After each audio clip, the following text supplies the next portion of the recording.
I'm continuing my previous discussion on goodness. I'm going to continue with a little thought experiment. Let's say we go into a prison to teach foundational Buddhist practice, and we gather a group of prisoners that are like-minded and interested in Buddhism and Buddhist practice. And we talk to them about the fundamental precepts against lying, killing, stealing, sexual misconduct, and taking intoxicants. What would the difference be of teaching prisoners this teaching and teaching those who are in the community and free to move about as they will?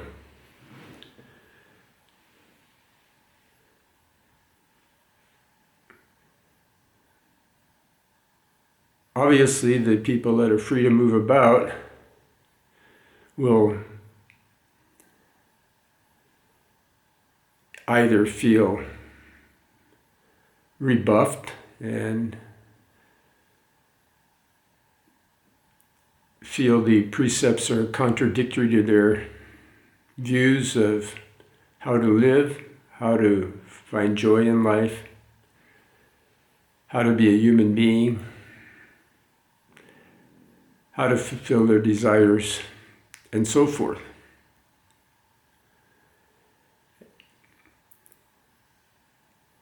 Those who are imprisoned have no option to commit sexual misconduct, take intoxicants, steal, and other such things. They're in prison, so there's very little opportunity to fulfill their desires. So, is the value of the teaching any less for those that are imprisoned and are bereft of opportunity to violate the precepts anyway, and those who are out in the world and fulfilling their desires? Well, actually, it may seem that the teaching of the precepts to prisoners would be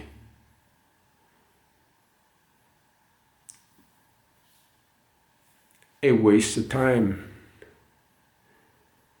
They're already imprisoned. They cannot fulfill their desires. So what use is it to teach them about the precepts? They can't break them anyway. But if you think about it, if you're a little bit smart about it, the prisoner, no less than the person that's free, can incline his mind to steal, to commit sexual acts, to take intoxicants, do drugs, and so forth. He can incline his mind that way. His mind is free to move around like that. So a prisoner who's receptive to truth will see that that's the truth of the matter, is that the precepts are not about bodily restraint anyway. They're about disciplining the mind, restraining the mind from going out.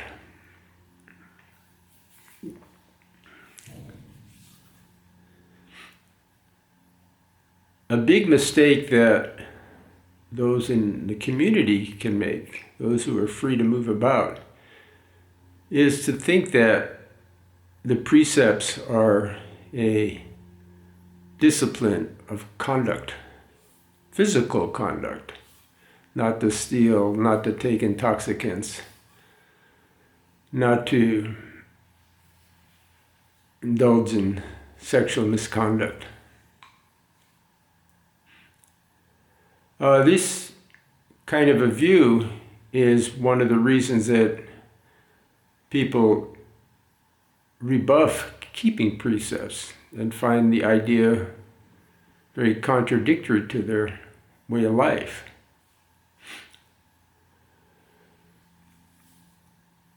But if we think about it as a non-physical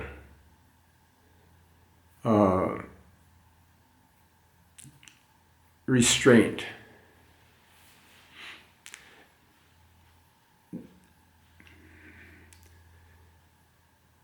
then we can see it as a tool to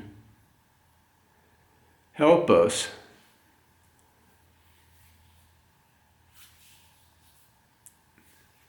reach beneath the inclination to find fulfillment in pleasure.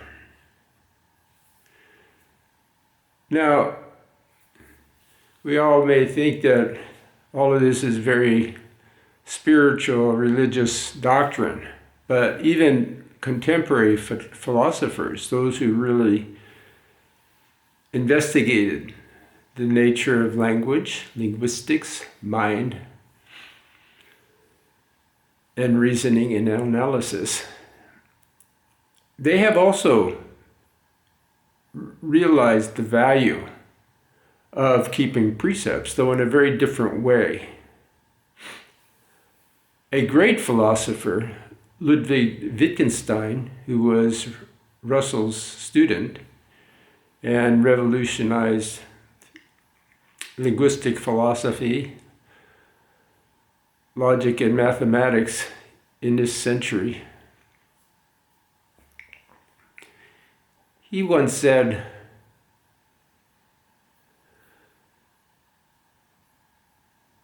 "I don't know why we're here, but I know it's not to have a good time."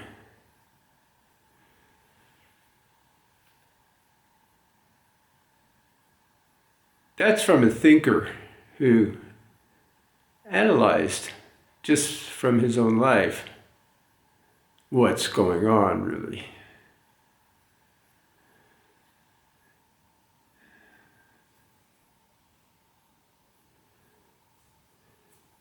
It's easy to become seduced with the world of appearances. Everything looks attractive in so many ways.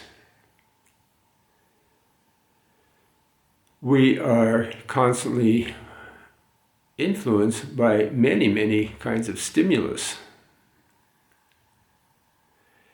And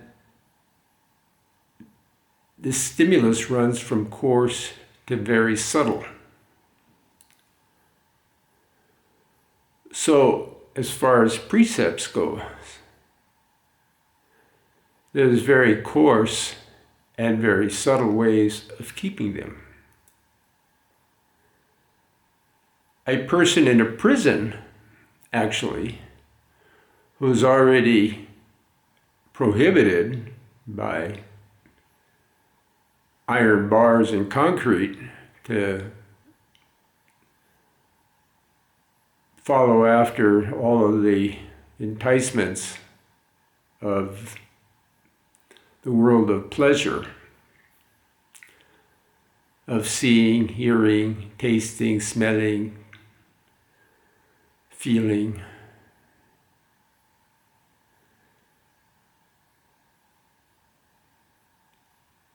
He doesn't have that as an option.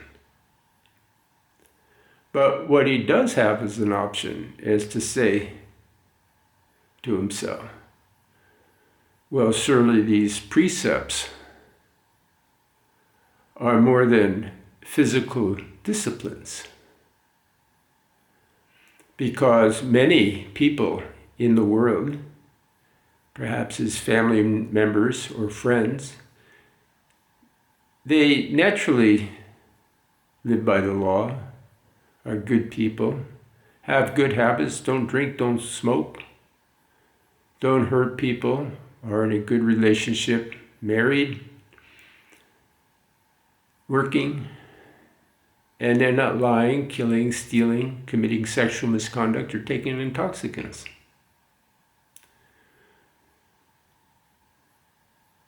Do the precepts apply to them? Are they hollow and meaningless for someone like that? Not at all. And it's a mistake to think they are.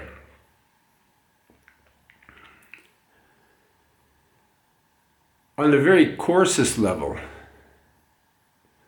we don't break precepts with our body. And if we're already not breaking precepts with our body, and many in society are not, and everyone in prison isn't, even though it's maybe forced upon them, no doubt, but they're still keeping precepts. Yet, the precepts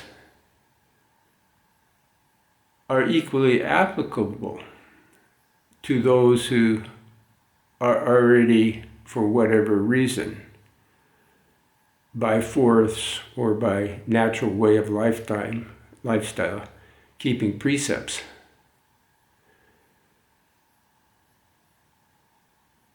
When hearing about the precepts, they can think, well, is there another level of looking at this that I'm not seeing? Because I'm being taught precepts by people that know that my conduct in the world is good. They know I am married. They know I have a good family. They know I have good habits. And yet I'm taught the precepts. Why is that? A person in prison might wonder the same thing for different reasons. The precepts are taught only on the very most basic levels to discipline physical conduct. But the real application can go far deeper and more subtle than that, to where we're inquiring of ourselves about the nature of our thoughts, our mental projections, our desires, what we want,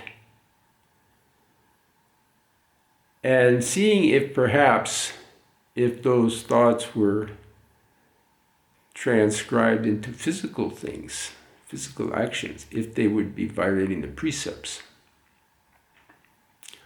Often that's the case. Even if we're living a good life of restraint, our mind can easily wander when hearing about somebody's new car or material object, new house. We may see have a coworker that's attractive to us, even though we have a lovely spouse or partner.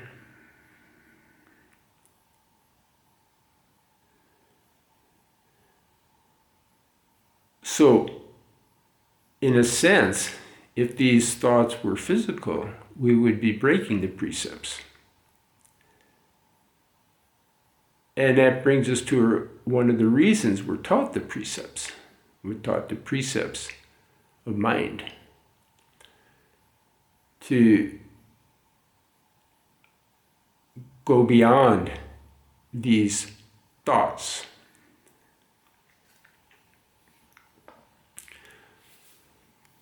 When we think of precepts in this sense,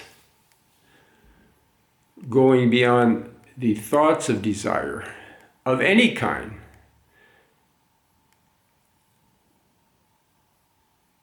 thoughts associated with gratifying a personal self.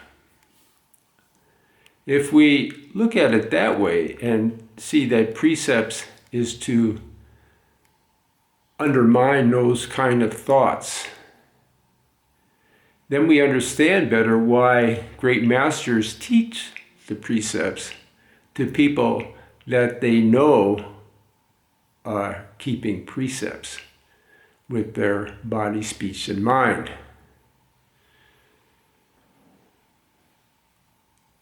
Know that on the surface they're good people, but what's under the hood is what the precepts are really about on a more subtle level. They're to introduce us or to point out that in order to truly be keeping the precepts, we have to learn to engage our mind in such a way that even the option to go elsewhere and indulge in desires seems completely ridiculous. In other words, we plug into something within ourselves that is in no way dependent, even in thought, on externals. And that is to engage the mind in contemplation of our human existence, our place on earth, our time here, what's important. We were born, there's no doubt about that. And whatever is born dies. So, what's important in between? Nothing of value we can take with us except our realization, our self-awareness. That will go with us. And if that self-awareness is dependent on externals for gratification, it will keep us bound up in the same cycle forever until we release ourselves. And that's why precepts are being taught. It's not to be a good boy or a good girl. We don't and shouldn't think that if somebody tells us to do this because it's good, we should do it. And not do this because it's bad, we should avoid doing it. It is not so simple. It must come from the heart. And the only way it can come from the heart is through feeling it in the heart, feeling goodness in the heart, and not even be tempted by the inclination to go outside of the heart.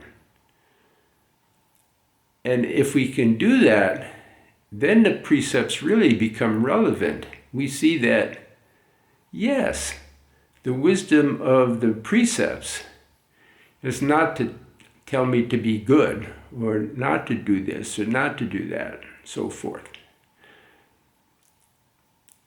It's to point out that there's something better for us. It's not that drinking is bad, or smoking is bad, or sex is bad, but that these things are limited, very limited.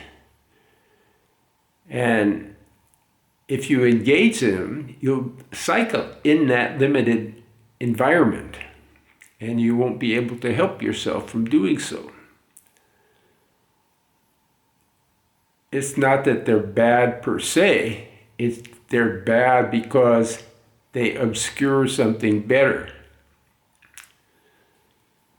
The hell of the breaking the precepts is just that. It's being constrained to the context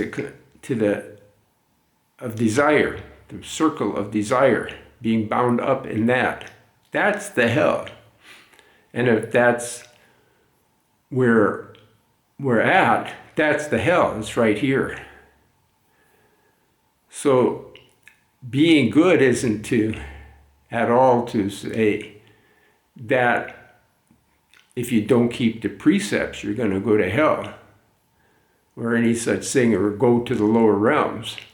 It's to say that if you don't keep the precepts, you'll be stuck in the lower realms where you are right now. If you settle for the pleasures of desire, coarse desires, then that will obscure something much better. And that's why the precepts we're encouraged to keep precepts, so that we can find out, well, what is it that's so much better that fulfilling desires obscures? If we start to look at it that way, we'll be more inclined to, even if we're already keeping precepts, is find out, well, what is it that's better than, living this pure life that I'm living?